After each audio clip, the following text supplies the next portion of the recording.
So last week, we had an opportunity to see impermanence in action by looking under the surface of what human eyes, unaided human eyes, can make out with the help of Andrea's images. And those were simple images from her living room, but showing us, what's happening under the surface. And those images were able to illustrate the ever-changing, ever-moving nature of all phenomena. And how they are inside the web of life, there's a constant movement going on. And as soon as there is grasping and clinging to this constant movement, stress and suffering arises. And with that experience, the separate self emerges. Because a separate self is by definition stressful. Sometimes just very, very subtle, and sometimes very, very extreme. And that's the core of the Buddha's teaching, is to investigate that process, how that arises. And oddly, it turns out that it's exactly the other way around than what we usually assume. That grasping is not done by a self, which is somewhere in our head or somewhere, but the experience of self is the result of the grasping itself. And, that's like the central insight, which we try to approach through different practices. And it's, the main question is, how can we tap into the liberating potential of this very subtle insight? How can we allow this understanding to be really integrated into our being and helps us, that grasping and clinging gets thinned out more and more. And, one way of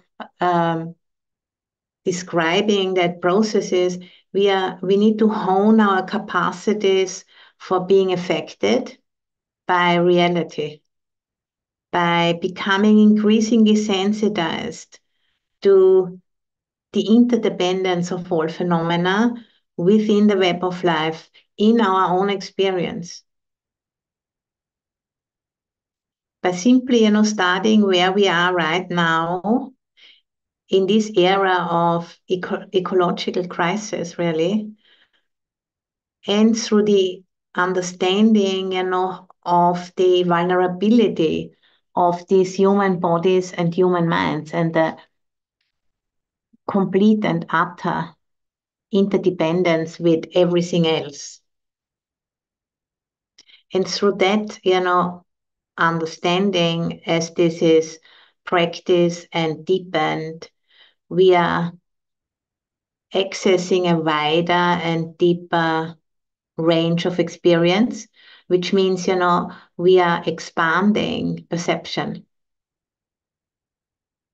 and open up to emergent responses from the web of life. And as long as, it's a very small range of perception, there's not much we can see and experience consciously. And that as that widens and deepens through those different practices, which are offered, in all spiritual traditions, but we are working with the Buddhist tradition and with the earth-based practices. This is one approach, to access those emergent responses from the web of life. We don't have to invent anything. We just need to remove the filters which keeps us, stuck in a small way of looking.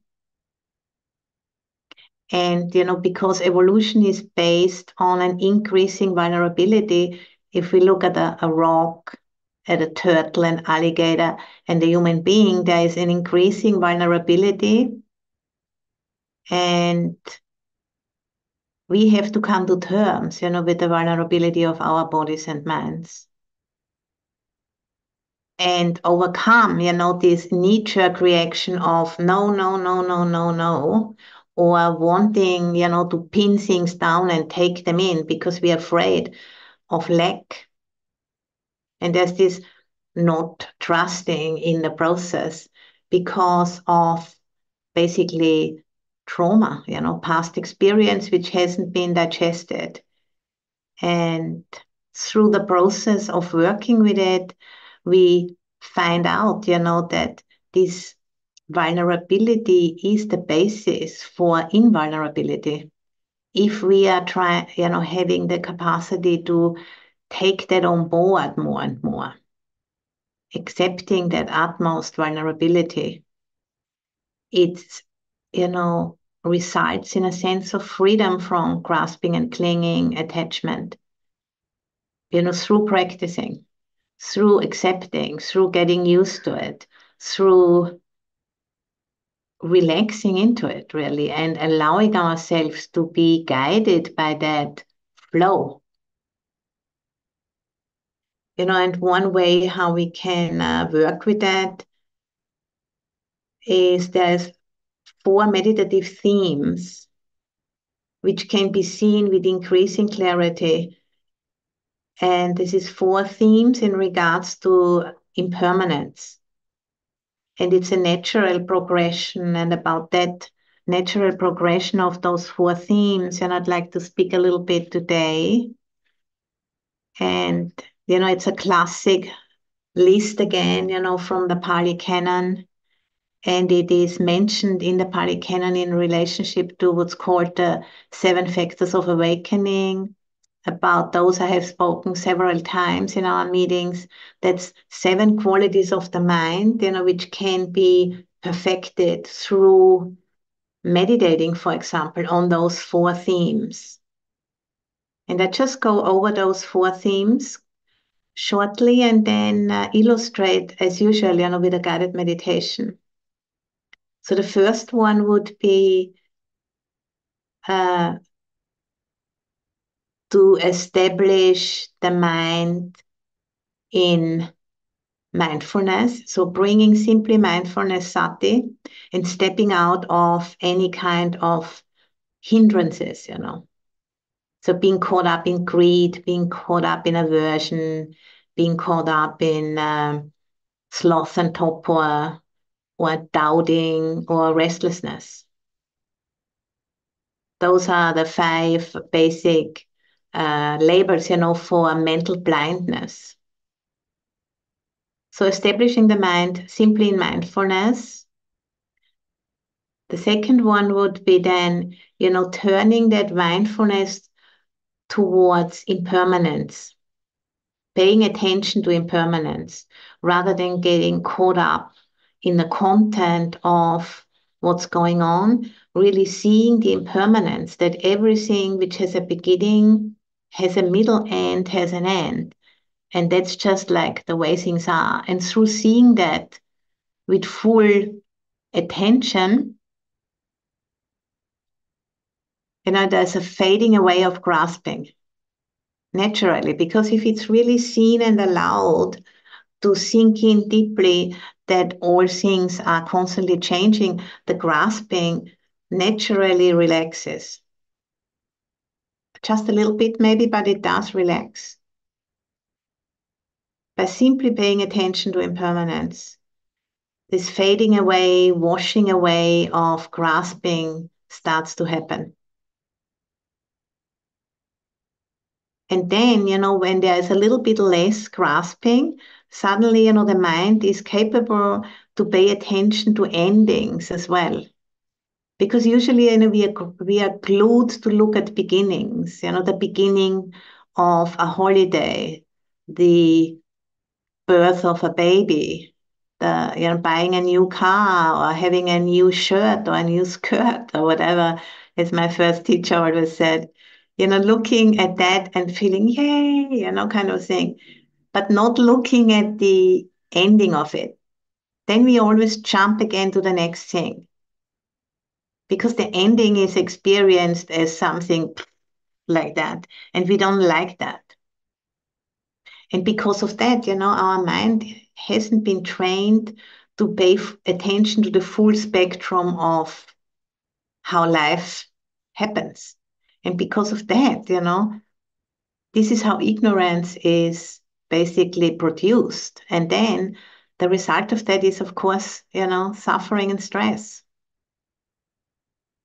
So, setting up mindfulness, paying attention to change, impermanence, and then through the fading away of some of those filters, suddenly, we are capable of seeing the whole spectrum. We also can see that things end and there's peace in endings. It's not wrong that things end. This is just how it works. And then we can more and more allow endings to be what they are, not trying to grasp, desperately in not having it end. And there's some peace in that. And our vision becomes more balanced. We can see the whole spectrum. And then out of that seeing of the whole spectrum, letting go is basically an automatic response because the mind responds to truth.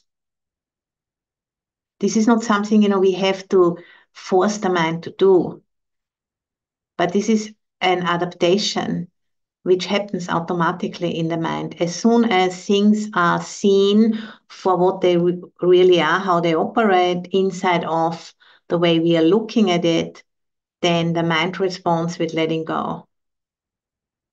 And that's the good news. This is why we are practicing, because we want to, remove the filters so that the mind can see more and more clearly. And that's what's also meant, with expansion of perception, a deepening and widening. And forcing is not helping here. It's much more like bringing mindfulness and interest, real interest, motivation, and energy to the investigation. And doing it, as a collective can be so much more helpful. So this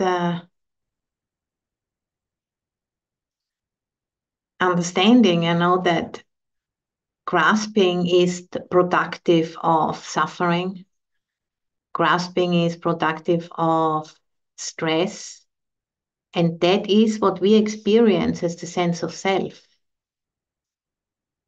And it's not the other way around. There's not a little self in us which is doing the grasping, but it's the grasping which produces the illusion of a separate self. And this insight, is flowering, is dawning on us as we are applying the practice.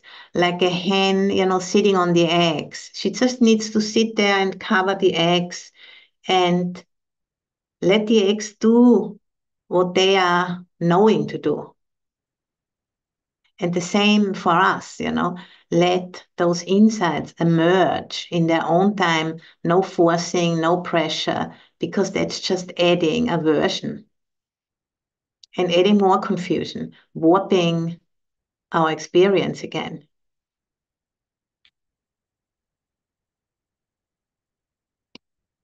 And so it's a more relaxing into the experience and then allowing those insights to emerge or dawn on us, like the sun dawns in the morning. There's nothing we have to do because the Dhamma wants to be known. And the way how we are cooperating is by having a motivation, bringing some devotion to the process and staying with it, through thick and thin, and leaning into support if it's needed and also offering support. And that's what's happening here also in this little group. We are meeting and we are looking into this together. And we can see, some of us are coming back again and again. So there must be some value in this. And then exchanging about it together in the breakout groups from time to time and just staying on course. And we don't have to all do it by ourselves. It's much more like a trusting in the process and devotion to the process and application. That's what it takes, for it to respond to us. And this loving devotion, switches something on. And the process becomes more and more, well, how's the word? It's effortless is the word, I think, effortless. And then we can see, we have the freedom to participate. And then we also notice, that there is less stress in our lives because we are approaching all of it in a way which is more in sync with how reality works. So let's now go to the guided meditation and finding a posture which you can sustain for about 40 minutes.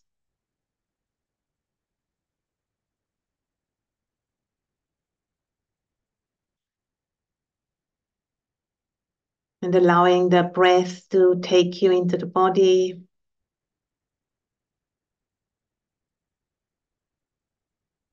Sensing the weight of the body on the cushion, on the chair.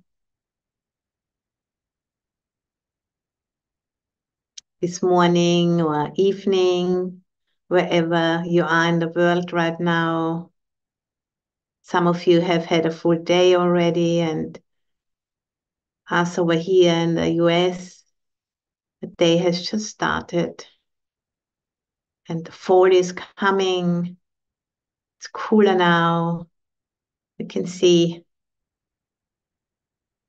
the changes more clearly as the season turns from summer into fall.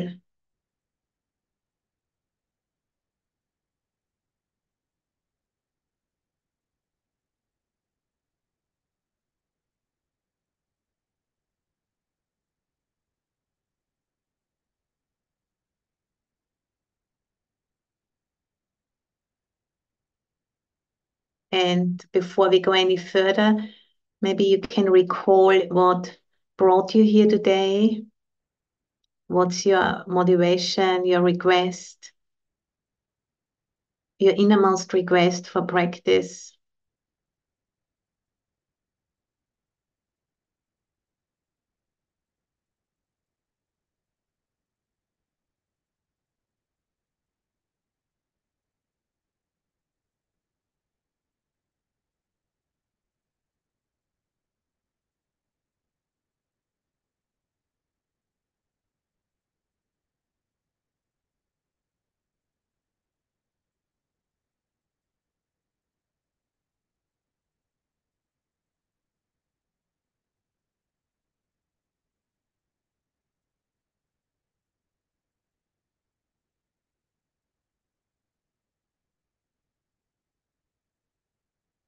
And then, pointing the mind towards the present moment experience by bringing mindfulness, awareness, a receptive quality, allowing everything to come to you rather than hunting after it. The word sati in the Pali language is a feminine noun. The receptivity, the openness, allowing the mind to be filled with what we are paying attention to right now, which is the body sitting and breathing in and breathing out.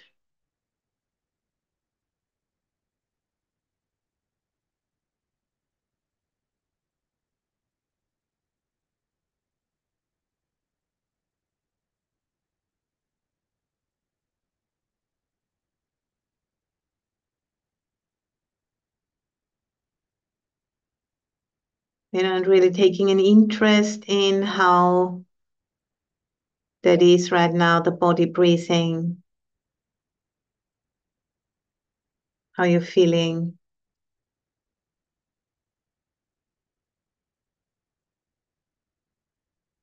That's a very important quality, the interest, the motivation.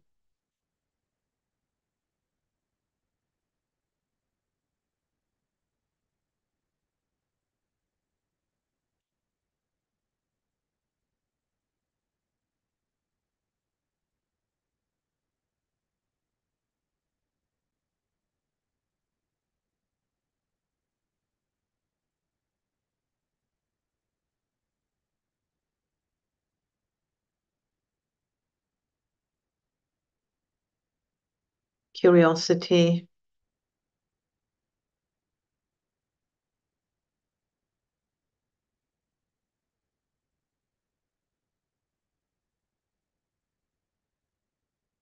And to be really able, to apply the mind to something so ordinary as the body breathing. That requires a slowing down.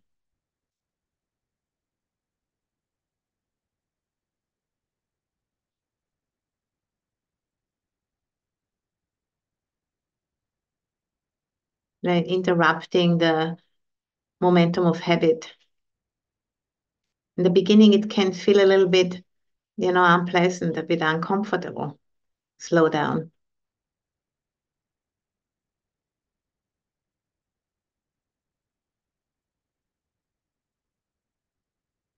And you're being okay with that.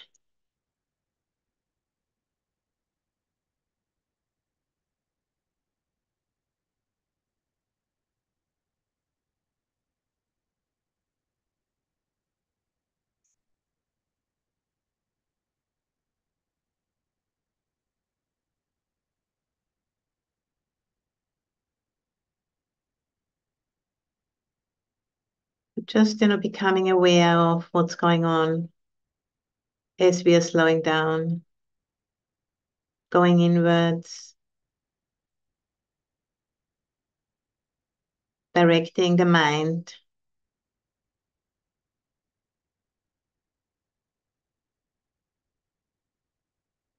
Developing the capacity to direct the mind rather than being taken on a ride by the mind. We are taking the mind on our hand and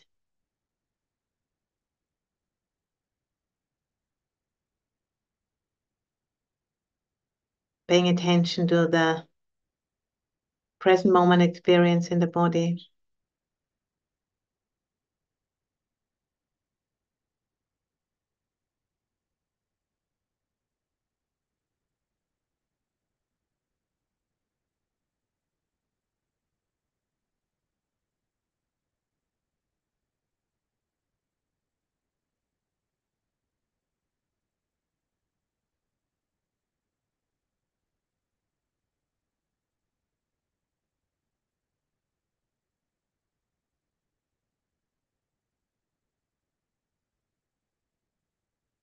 It takes some energy.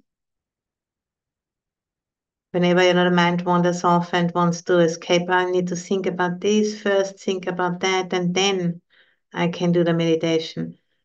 Don't believe that. Or it's really important, write it down and come back. It takes energy.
As we are slowly, getting the hang of it, to put in just enough energy to stay with the intention for this session of meditation. Things start to settle down.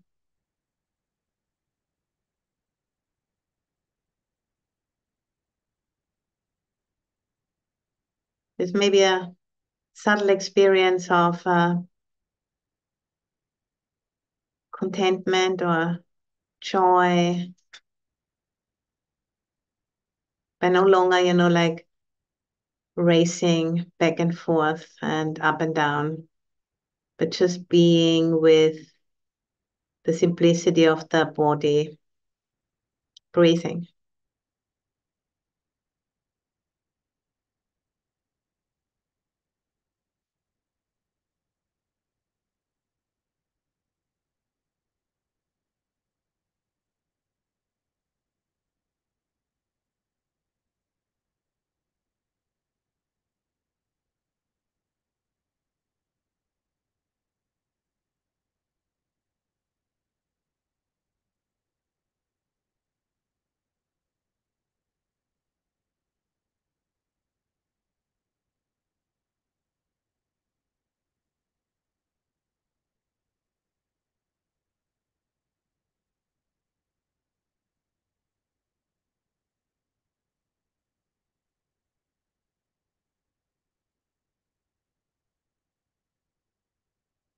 And now, the mind is quite capable, to continue to settle on its own,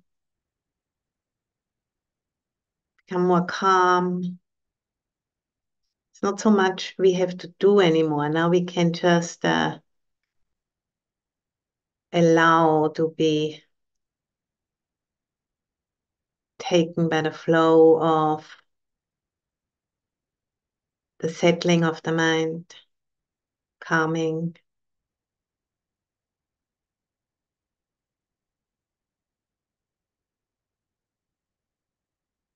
And as the fragmentation disappears, the mind becomes more collected and focused,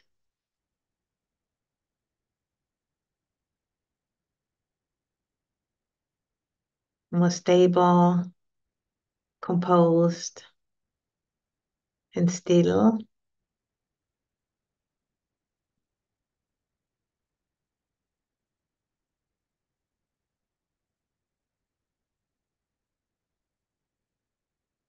As this body is sitting on the cushion on the chair, carried, in the earth, the ground, the soil underneath where we are sitting, and the biosphere enveloping us, the air we breathe.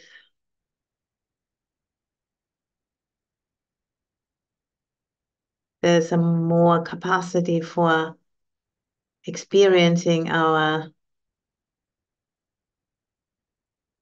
selves within the web of life,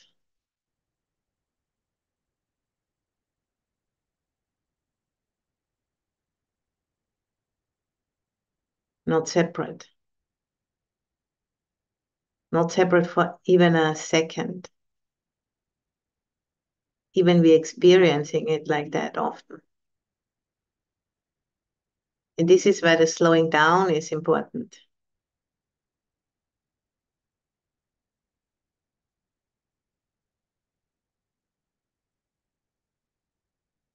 And this beautiful saying by our Kumulafa, times are urgent. We need to slow down.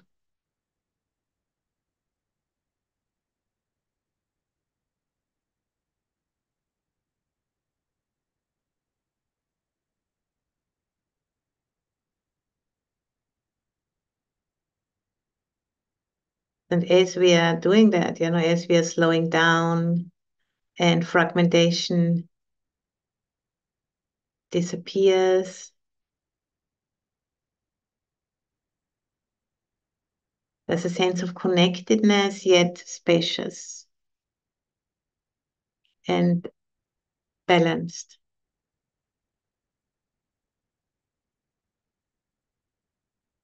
And the whole body knows it's not separate. Not by thinking about it, but just experiencing it beyond words.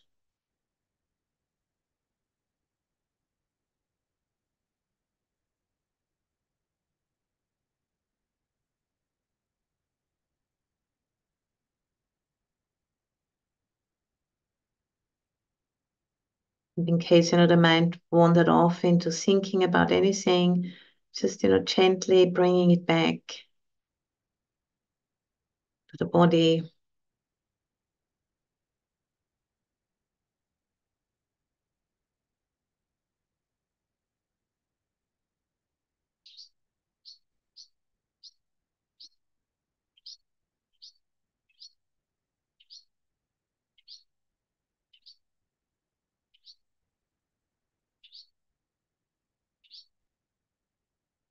So that gives us a sense of perspective, bird's eye view, so to say. Seeing things in connection, in relation. Through the body, the body as an organ of listening and quote unquote seeing, experiencing.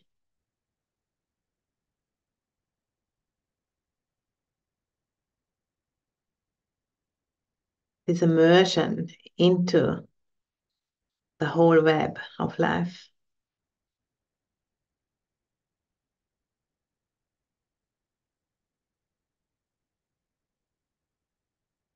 And in the scriptures, that quality of upekkha or equanimity is defined as, dwelling free from desire and discontent. Not wanting to be somewhere else. Being fully here.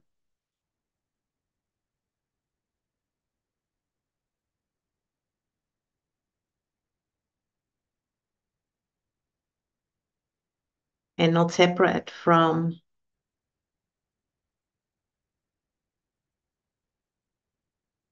where we have emerged from. When we are separate, we feel we are not inside the planet. We feel like we are separate and we are scared.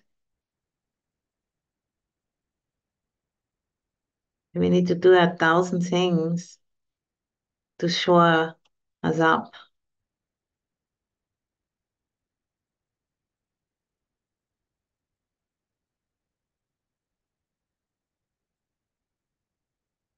And by meditating in this way, it gives us a different perspective.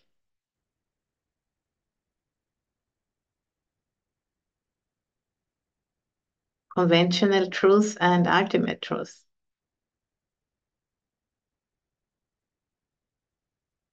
Practice being the middle way, the middle path,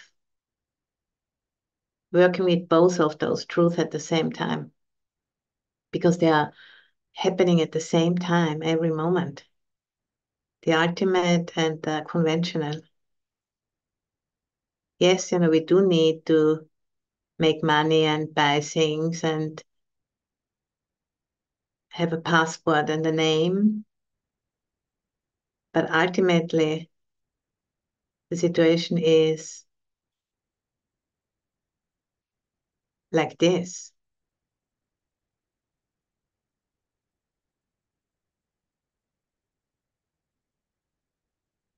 And we are not in control. But we can train ourselves to relate to all of this in a skillful way, which leads to less and less stress and harm. And that's the freedom we do have. Otherwise, it wouldn't make any sense to practice.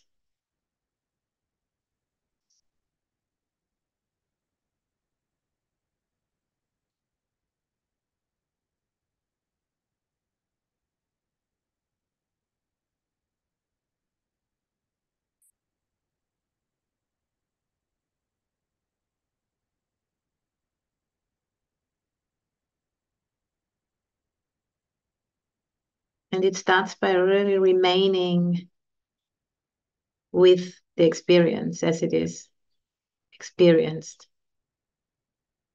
And that's a form of devotion.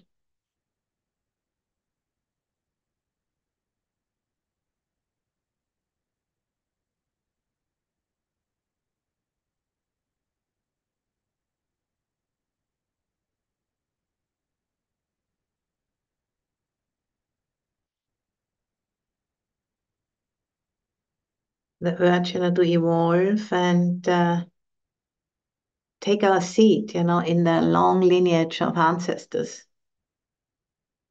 coming out of deep time, millions of years, handed over to us this life, this body, and we are passing it on to future generations.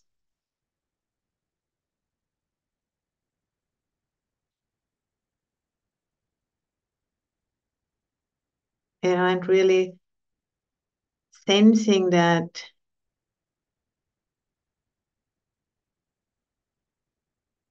awesome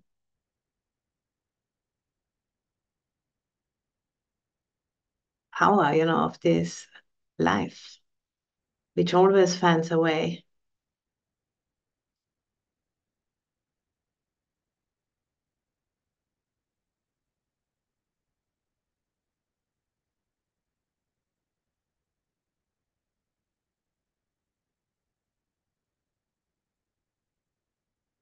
And it works through us, it's by simple fact that we are eating and drinking and breathing. We are in constant exchange.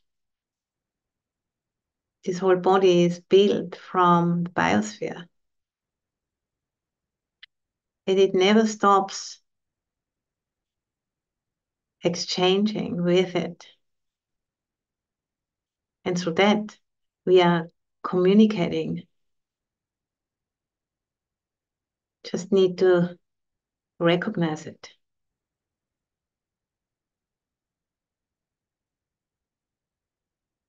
By expanding perception, by sensitizing to the subtlety of that truth.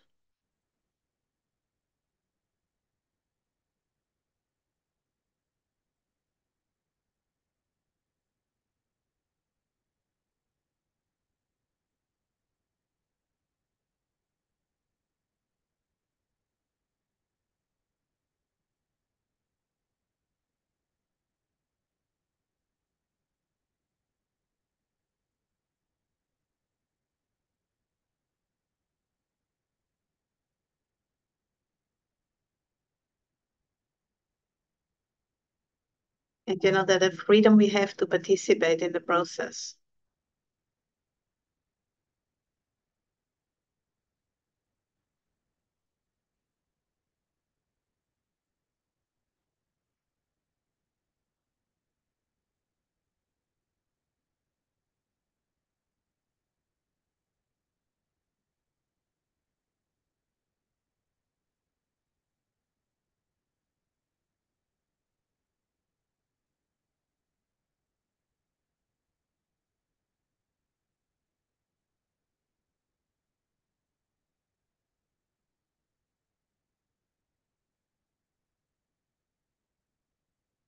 By opening imagination to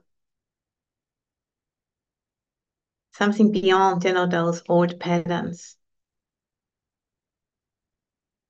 to keep us stuck in an old paradigm which is not working any longer.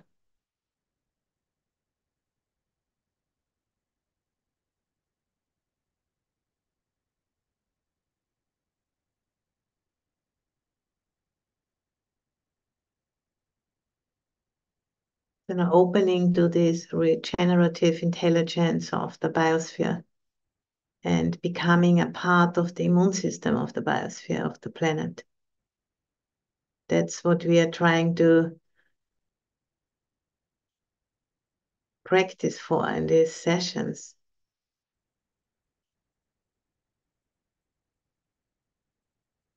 And then going even beyond that by completely letting go and stepping out of all of it. But on the way to that complete letting go, there's an opportunity for service, there's an opportunity for community and innovation and creating place to land for the future generations.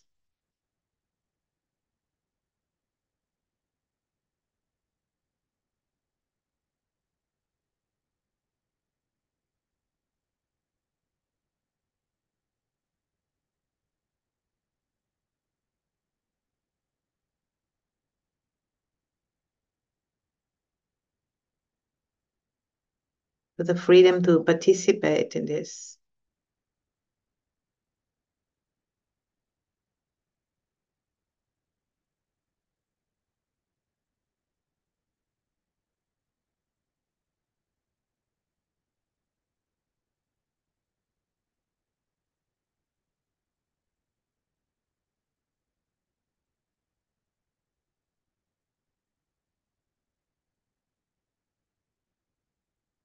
The body, being an organ of listening and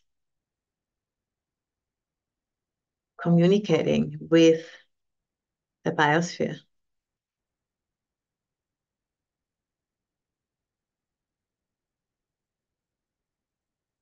And aligning ourselves with that.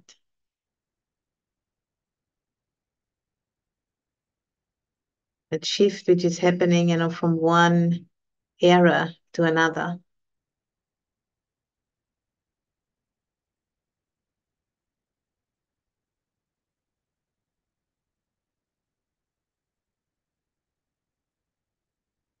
The beauty of noticing that. We're not a victim of all of this, but we are participants. And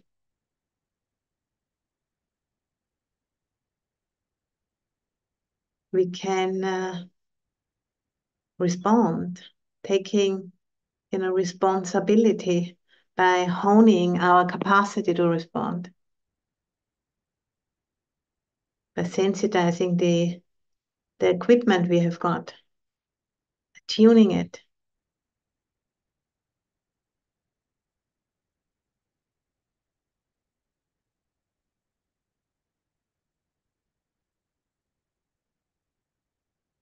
And then we can feel, we can sense it. If we're on the right track, there's a knowing which we can't really, describe with words, but we all know it if we are on the right track. If the flow, is really unimpeded. And there's a sense of uplift, of yes.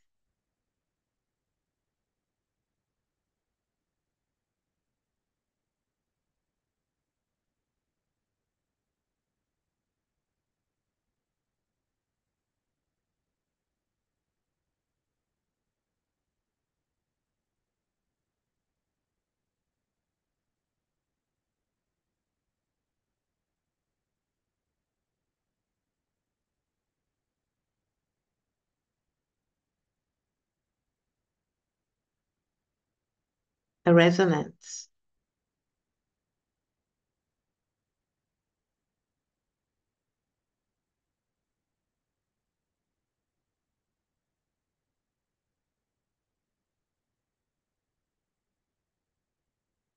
And then knowing, we're on the right track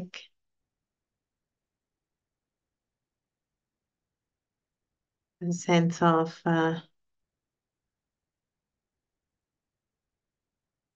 flow and a surrender to that flow.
And then really for the last few minutes, we can really consciously opening and for any insight, is there anything I need to know right now?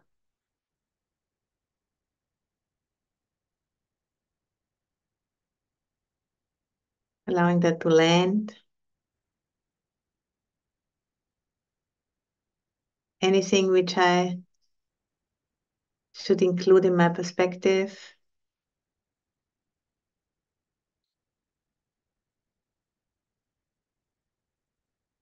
As I am, training myself to more fully responding to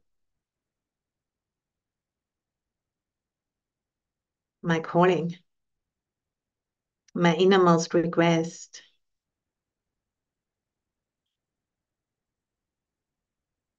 The urge to evolve for my own benefit and for the benefit of all sentient beings.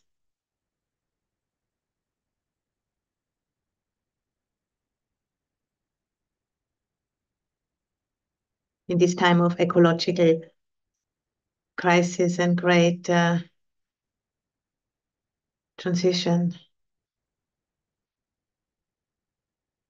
helping to stabilize all of this by not resisting it, by not trying to desperately go back to the past before the ecological crisis. We can't deny it. It's happening.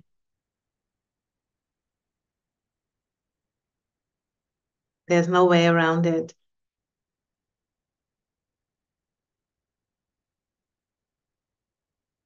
This time, of the elections, there's a lot of polarization going on about this. Not wanting to know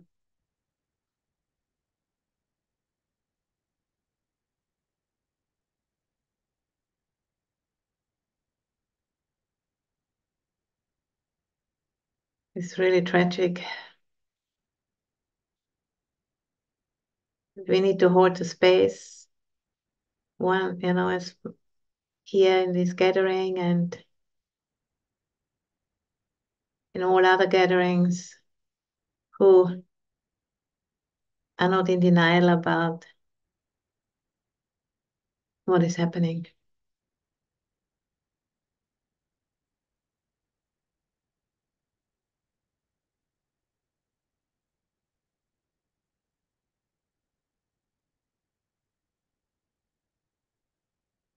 The question of maturity You can't force anyone to mature. It's a natural process.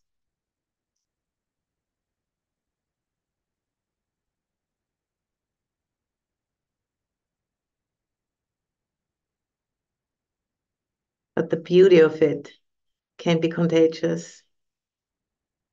The beauty of maturity,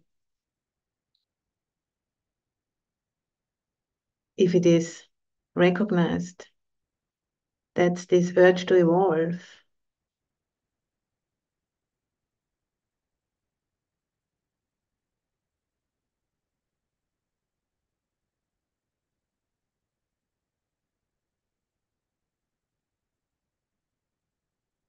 And that, can be our contribution.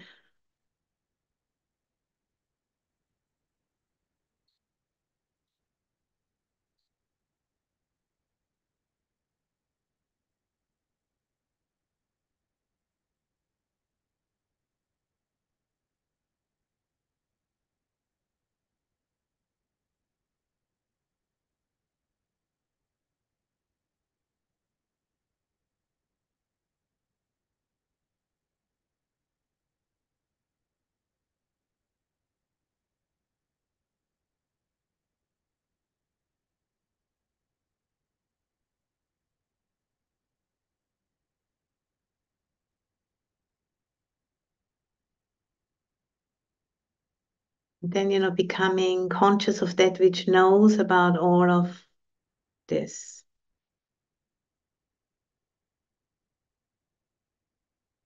Awareness.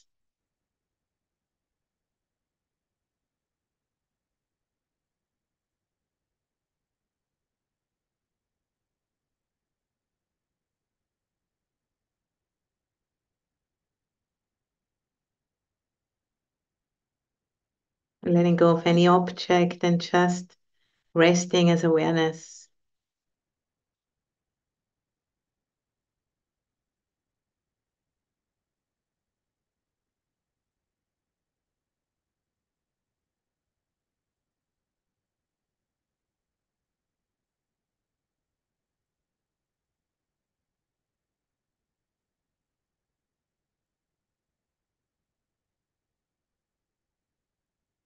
And then sensing the weight of the body,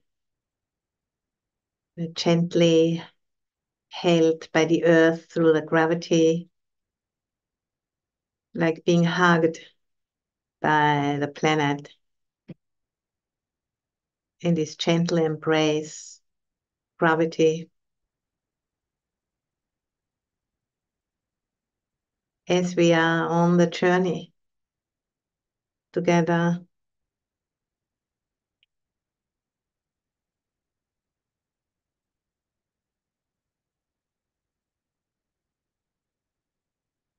Inside of the planet.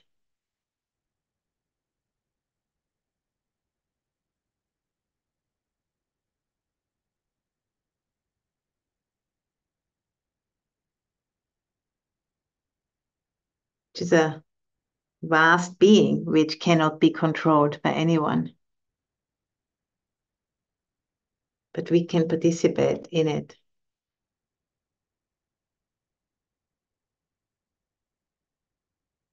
Through devotion and interest and awareness.